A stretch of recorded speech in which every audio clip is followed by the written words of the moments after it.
Martin Luther King celebration. It was held in the auditorium here in the Moses Lake Civic Center. That also houses the museum and in history. Had a wonderful time. In his own land. So we've come here today to dramatize a shameful condition. In a sense, we've come to our nation's capital to cash a check. The architects of our republic wrote the magnificent words of the Constitution and the Declaration of the Independence. They were signing a promissory note to which every American was to fall heir. This note was a promise that all men, yes, black men as well as white men, would be guaranteed the unalienable rights of life, liberty, and the pursuit of happiness. But it is obvious today that America has defaulted on this promissory note in so far as her citizens of color are concerned.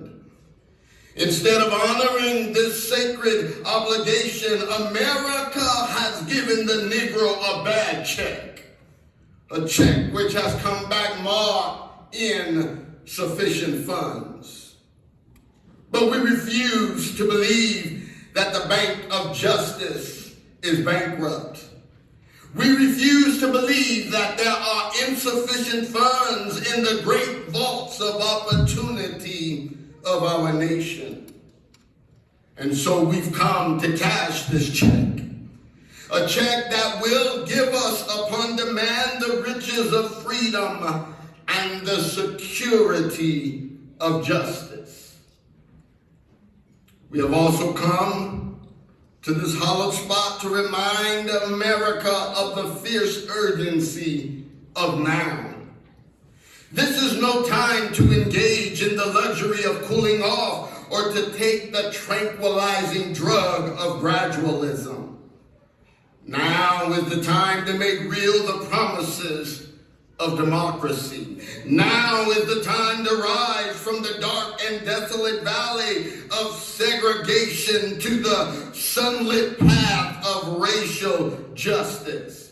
Now is the time to lift our nation from the quicksand of poverty and the quicksands of racial injustice to the solid rock of brotherhood.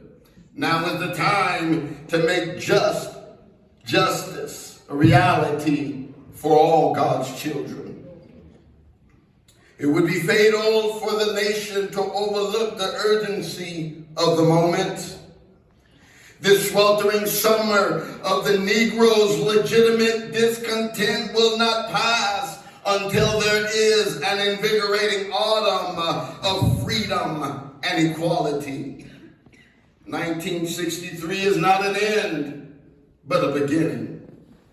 And those who hope that the Negro needed to blow off steam and will now be content have a rude awakening if the nation returns to business as usual. There will be neither rest nor tranquility in America until the Negro is granted his citizenship rights. The whirlwinds of revolt will continue to shake the foundations of our nation until the bright day of justice emerges.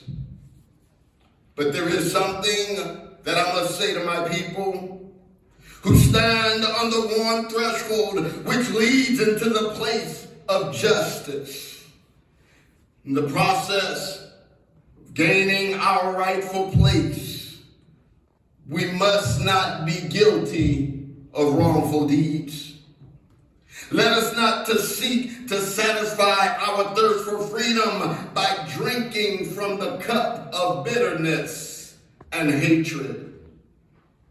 We must forever conduct our struggle on the high plane of dignity and discipline. We must not allow our creative protest to degenerate into physical violence. Again and again, we must rise to the majestic heights of meeting physical force with soul force. The marvelous new militancy which has engulfed the Negro community must not lead us to a distrust of all white people.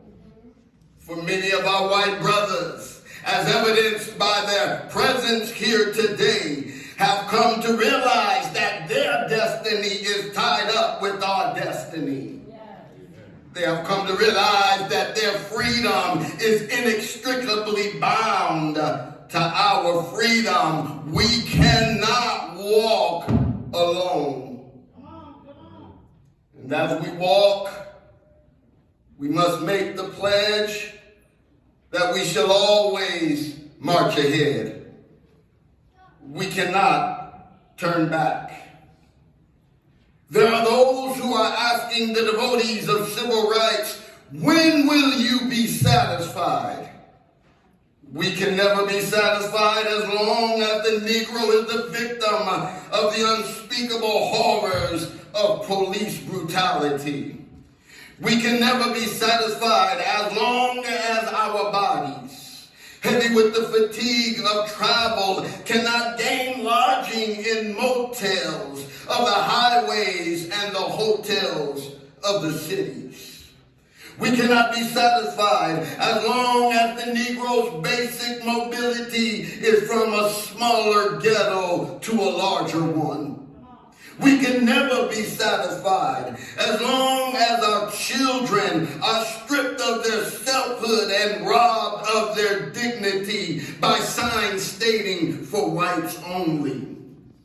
We cannot be satisfied as long as a Negro in Mississippi cannot vote and a Negro in New York believes he has nothing for which to vote for. No, we are not satisfied and will not be satisfied until justice rolls down like waters and righteousness like a mighty stream.